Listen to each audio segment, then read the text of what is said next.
Hello everyone, मेरा नाम है सौरभ कुमार और आप लोग देख रहे हैं कॉमर्स नॉलेज अब। पिछले वीडियो में हम लोग फाइनेंशियल इंटरमीडिएट्स के बारे में बात किए थे, तो इसमें कुछ चीज़ छोटी छोटी रह गई थी। जैसे हम लोग डिपॉजिटरी पार्टिसिपेंट्स का बात किए थे, तो उसमें हम लोग एक्सिस बैंक के बारे में बात किए थे और SBI के बारे में बात किए थे। और भी ऐसी बहुत सारी चीज़ें जो आपको समझ में आ जाएगी, जैसे एंजल ट्रेडिंग में आपको एक डिपॉजिटरी पार्टिसिपेंट्स है। और क्या होगा आपको, जीरोधा, अपस्टॉक, ये सारा भी क्या है, ये सारा भी आपका डिपॉजिटरी पार्टिसिपेंट्स है। तो मैं आपको वहाँ पे नाम आपको बताना भूल गया था, तो यहाँ पे भी मेंशन कर दिया। तो अब आगे बढ़ते हैं हम लोग थर्ड कंपोनेंट में, फाइनेंशियल सिस्टम का, जो आपका क्या है, फाइनेंशियल रेगुलेटर। मतलब क्या है, इतने जो हम लोग चीज़ देखते हैं, इतना स्मूथली जो आपको पूरा होता है कैपिटल मार्केट में या फिर पूरे स्टॉक एक्सचेंज में, हमें सिक्योरिटी का परवाह नहीं होता है कि हमारा पैसा जो है वो डूब जाएगा, स्टॉक मार्केट में कुछ हो जाएगा। वो ऐसा होता क्यों है? वो होता है रेगुलेटर के कारण। और रेगुलेटर कौन है इंडिया में? SEBI, securities exchange board of India. यही एक ऐसा बंदा है, अगर बंदे के तरह से समझे तो ये सबसे स्ट्रिक्ट है, ये सबसे सब कुछ फॉलो करवाता है। अगर तुम फॉलो नहीं करोगे तो तुमको निकाल देगा स्टॉक एक्सचेंज से, ये ऐसा चीज़ होता है। तो सेबी कैसे आया?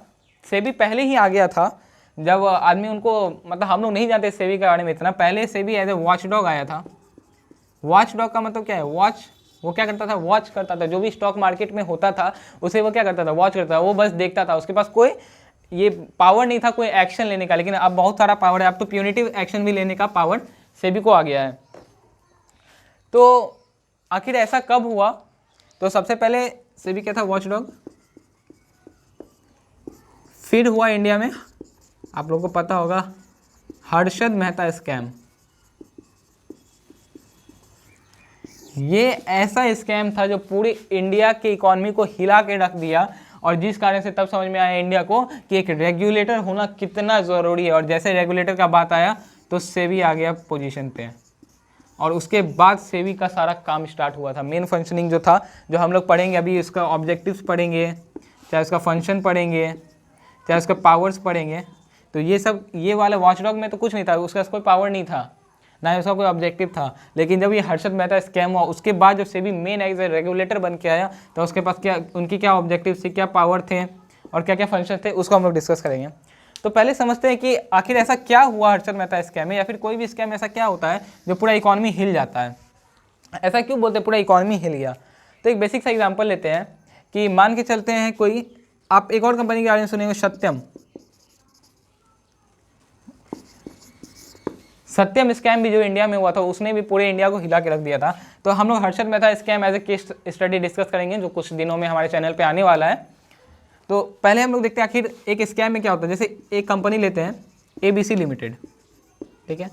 इनका स्टॉक मार्केट में शेयर्स का प्राइस है ₹1000 पर शेयर। एक कंट्री में, इंडिया की अगर बात करें तो कितने लाख लोग ये शेयर्स लिए होंगे, मतलब इन करोड़ में उनका स्टॉक मार्केट में पैसा लगा हुआ है। और अगर मान के चलिए आपको पता चले कि एक कंपनी जो है वो लॉस मेकिंग कंपनी है, ये स्कैम होता क्या है? वो अपने बुक्स ऑफ अकाउंट्स को मैनिपुलेट करती हैं। क्या करते हैं? मैनिपुलेट। आखिर मैनिपुलेशन होता क्या है? जैसे अगर आपको सिंपल से एग्जांपल से समझाए कि एक मैनिपुलेशन क्या होता है, तो मान के चलिए कि आपके पास एक एसेट है, उस कंपनी के पास ABC लिमिटेड का हम बात करें, ये रहा उसका बैलेंस शीट, ठीक है।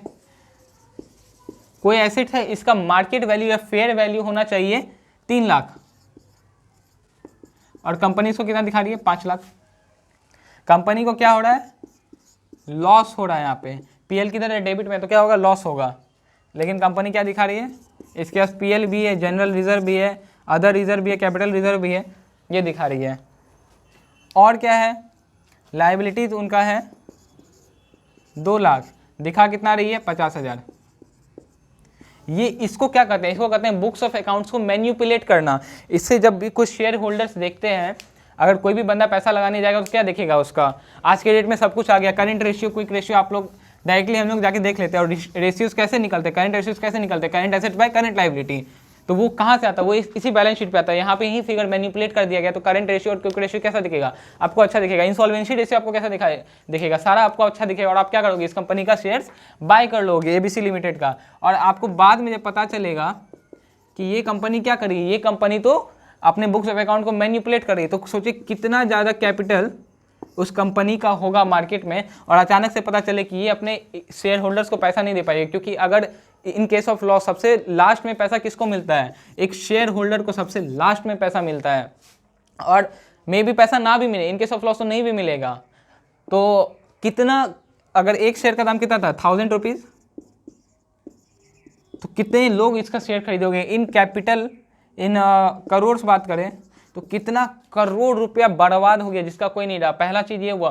दूसरा, अगर आप देखें तो कितने, अगर 50-60 हज़ार एम्प्लॉयज़ काम कर रहे होंगे इस कंपनी में ABC लिमिटेड, अब उनका क्या होगा, उन्हें भी कोई काम नहीं है, उनका सैलरी रुक गया।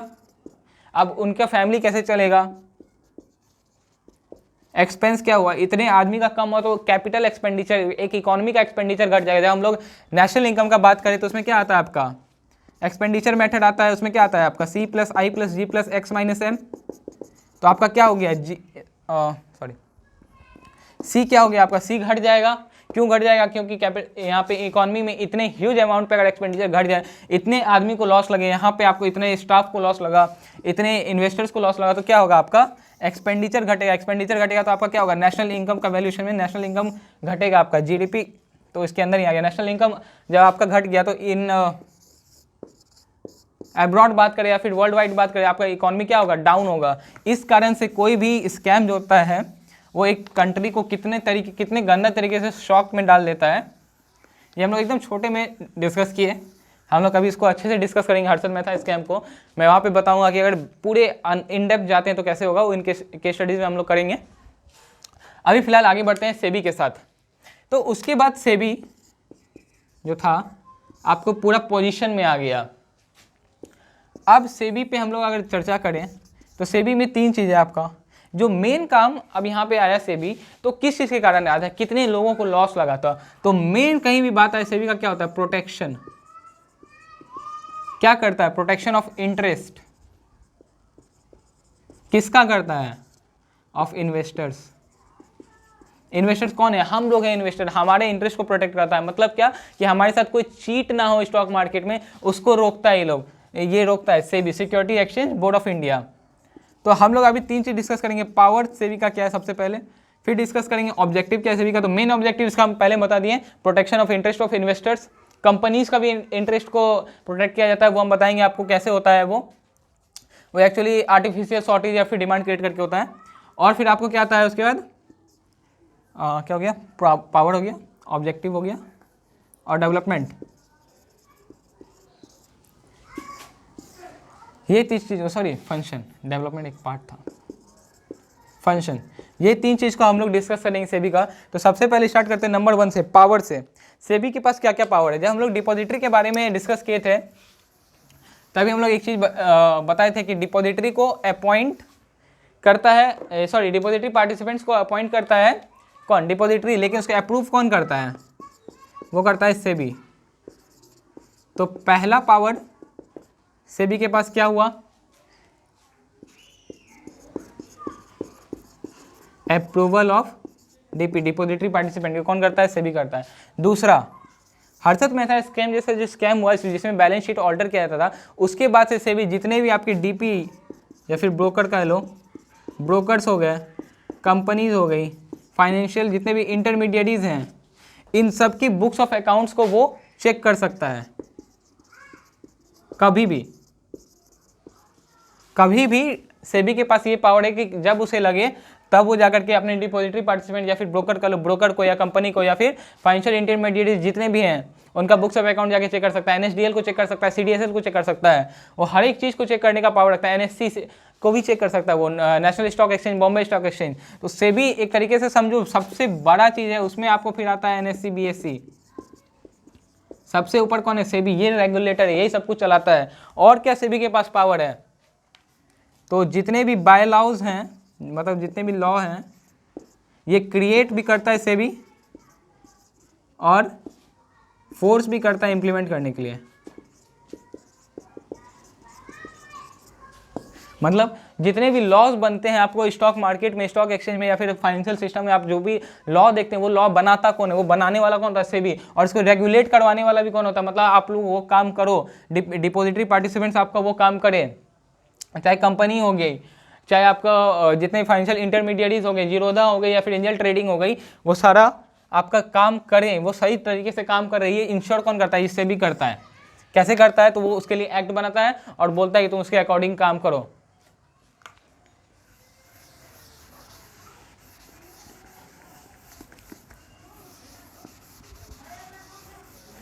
अब इससे थोड़ा हम लोग आगे बढ़ते हैं। तो ये आपको सारा प्रोटेक्शन हुआ। प्रोटेक्शन में हम लोग पहले क्या देखे थे कि वो बुक्स ऑफ अकाउंट्स चेक कर सकता है, दूसरा क्या कर सकता है, कोई भी डिपॉजिटरी पार्टिसिपेंट्स जो अप्रूव करता है, अप्रूवल। तीसरा पॉइंट क्या था कि लॉ बाय लॉज बनाता है वो,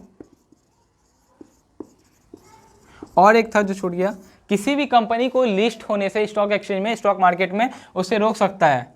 अगर जैसे कि इसमें वो आपको हम लोग डिस्कस किया हर्षद मेहता स्कैम में, वो क्या किया था, बुक्स ऑफ अकाउंट को मैनिपुलेट किया था। अगर सेबी को लगे कि ये कंपनी का पैसा जो है ये सही नहीं लग रहा है, ये बुक्स ऑफ अकाउंट को अपना मैनिपुलेट किया, तो उसको रोक सकता है स्टॉक एक्सचेंज में लिस्ट होने से।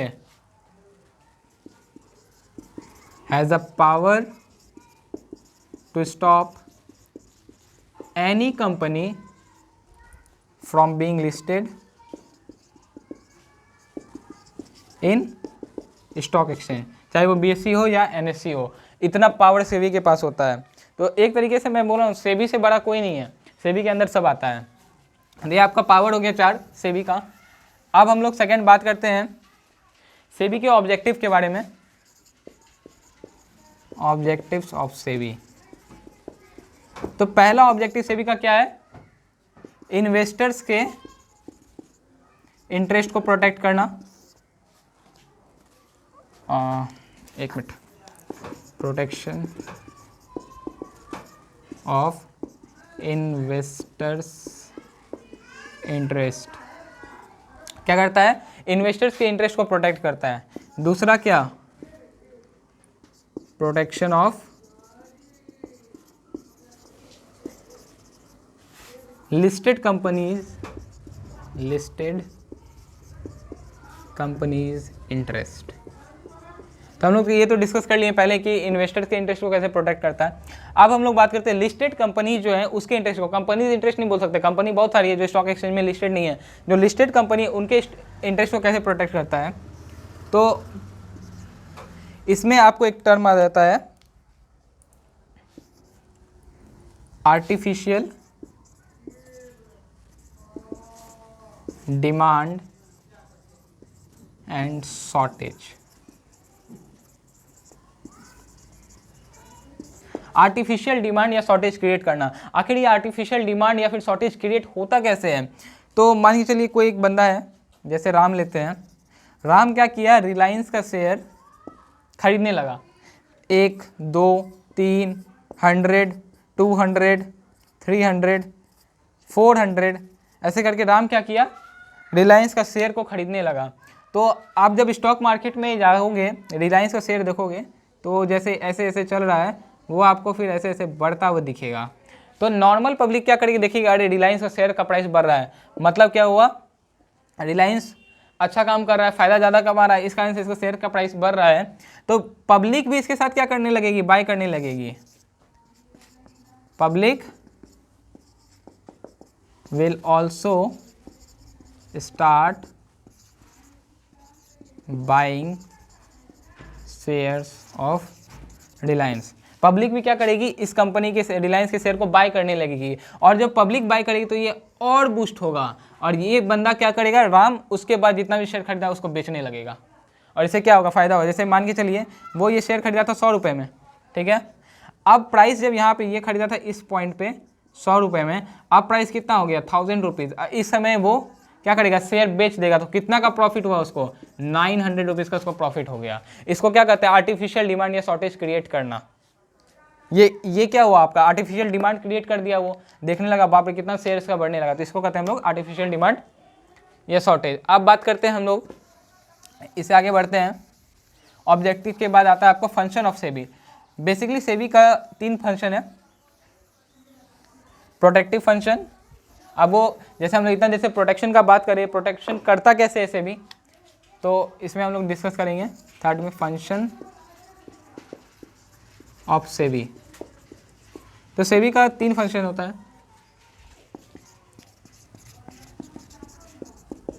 प्रोटेक्टिव, रेगुलेटरी और आपका आता है डेवलपमेंट। तो प्रोटेक्टिव फंक्शन में क्या करता है, इनसाइडर ट्रेडिंग हो गया आपका। इनसाइडर ट्रेडिंग क्या होता है, इनसाइडर ट्रेडिंग हुआ कि जैसे पता चल गया कोई कंपनी है एबीसी, वो अपना अभी स्टॉक स्प्लिट करने वाला है, एबीसी कंपनी है वो स्टॉक स्प्लिट करने वाला है 1:2 में। क्या करेगा, ये स्टॉक स्प्लिट करेगा। और कंपनी के एक बंदे को, एम्प्लॉय को ये बात पता है, वो क्या किया, अभी एबीसी का शेयर खरीद लिया। अभी कितना दाम है शेयर का, लेते हैं 100 रुपीज़ पर शेयर है, और वो अभी ये शेयर को खरीद लिया, कम से कम 1000 शेयर्स खरीद लिया, तो 1 लाख का शेयर उसके पास था। अब कुछ दिन के बाद कंपनी क्या की, स्टॉक स्प्लिट कर दी 1:2, मतलब जिसके पास एक शेयर है उसको 2 मिलेगा, मतलब इंटू 2। तो इसके पास कितना 1000 शेयर था, तो अब इसके पास कितना हो गया 2000 शेयर @100, मतलब कितना 2 लाख का। अगर वो उसको लिक्विड करवाएगा, जो फंक्शंस होते हैं इसमें हम लोग बात करेंगे, तो अगर वो इसको लिक्विड में करवाएगा तो उसको प्रॉफिट कितने का मिला, 2 लाख रुपए अभी उसके पास है। वो इन्वेस्ट कितना किया था, 1 लाख रुपए, प्रॉफिट उसको 1 लाख का मिला। तो ये क्या है, इसे वो कहते हैं इनसाइडर ट्रेडिंग। तो पहला काम सेबी का क्या होता है, वो इनसाइडर ट्रेडिंग से हमें बचाती है। दूसरा काम क्या होता है आपका, वही आर्टिफिशियल शॉर्टेज या डिमांड जो क्रिएट होता है उससे बचाना।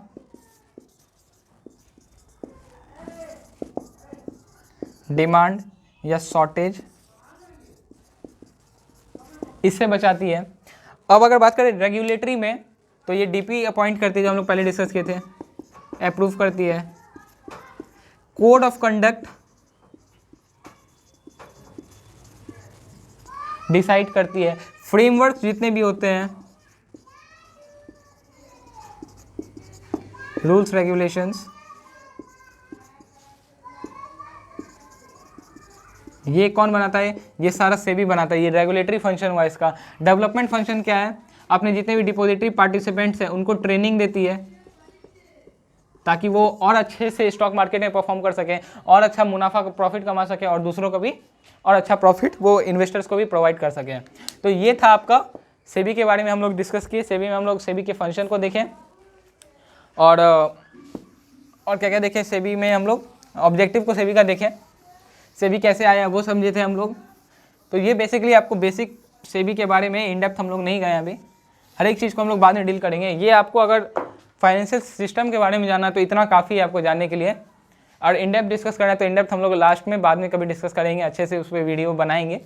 अभी इतना ही रखते हैं, अब नेक्स्ट वीडियो में मिलते हैं, तब तक के लिए थैंक यू।